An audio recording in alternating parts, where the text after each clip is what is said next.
dari kelompok 3, kelas 12 MIPA 3, SMA Negeri 1 Garawangi. Di sini kami akan mewawancarai tentang swasembada pangan. Sebelumnya, perkenalkan, saya Ila Maulidi Fadila. Saya Yosef Parijal. Saya Ririn Aulia. Saya Lianur Ahmalia. Saya Devina Rusriana, selaku ketua dari kelompok 3. Maksud dan tujuan dari kegiatan ini adalah untuk memenuhi salah satu tugas mata pelajaran sejarah Indonesia yang diberikan oleh Ibu Roskiti Audia, dan untuk menumbuhkan rasa kerjasama kelompok dan untuk menambah wawasan.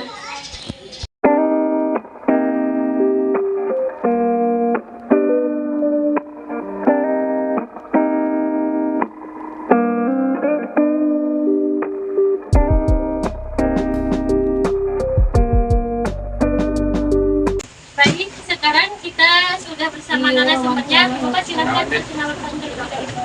Nama saya Owen Johandi, alamat di Dusun Kliwon, RT 6, RW 3,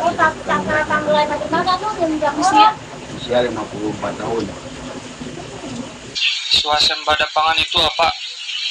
Swasembada pangan itu ada kebutuhan masyarakat untuk memenuhi kebutuhan hidup sehari-harinya. Ya, tentunya untuk makan, pangan, sandang, papan, dan lain sebagainya. Itu termasuk kebutuhan pangan. Tujuan dari swasembada pangan? Tujuannya itu untuk memenuhi kebutuhan hidup sehari-hari, gitu ya. Contohnya untuk makan, kan, untuk melakukan aktivitas, kan kita perlu untuk makan, terus minum. Karena kan yang namanya pangan itu kan banyaknya, tidak hanya padi, itu kan termasuk palawija, sayur mayur itu ke pangan. Gitu, kebutuhannya kan itu untuk kebutuhan sehari-hari. Apa dampak swasembada pangan pada zaman Soeharto?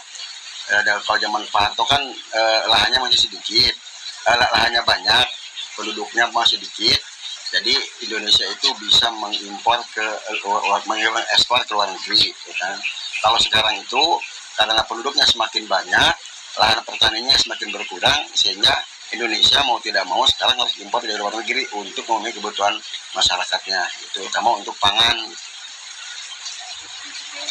Pencapaian swasembada pangan pada masa Orde Baru apa? Kalau pencapaiannya kan dulu itu ada istilahnya swasembada pangan itu, jadi Indonesia sudah bisa memenuhi kebutuhan hidup rakyatnya. Nah, sisanya itu bisa diekspor ke luar negeri itu.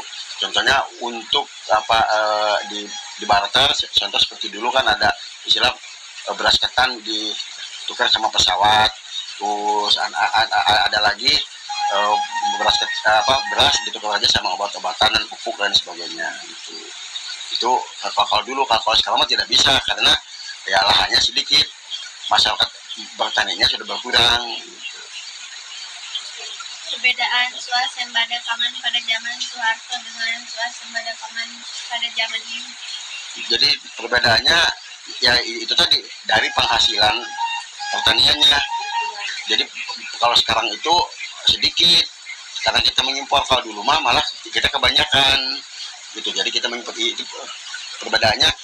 Jadi ada dua, dari jumlah lahan sama jumlah penduduk gitu. Kalau dulu mah jumlah lahannya banyak, penduduk sedikit. Kalau sekarang lahan sedikit, penduduk banyak begitu.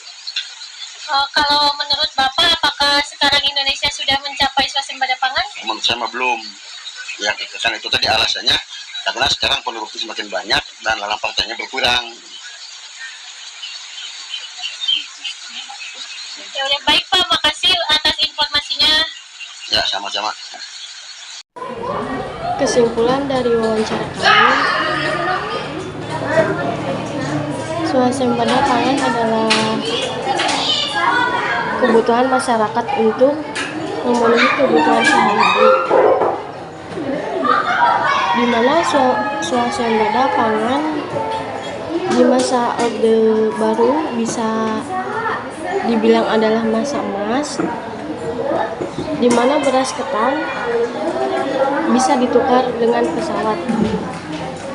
Sedangkan masa sekarang lahan semakin sedikit tapi penduduk bertambah banyak.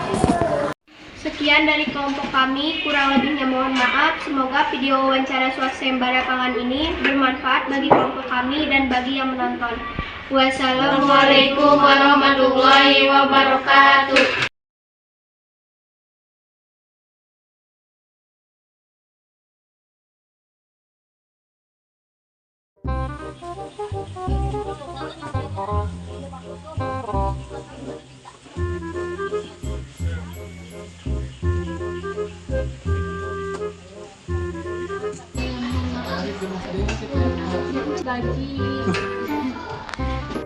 Kesimpulan dari wawancara kamu.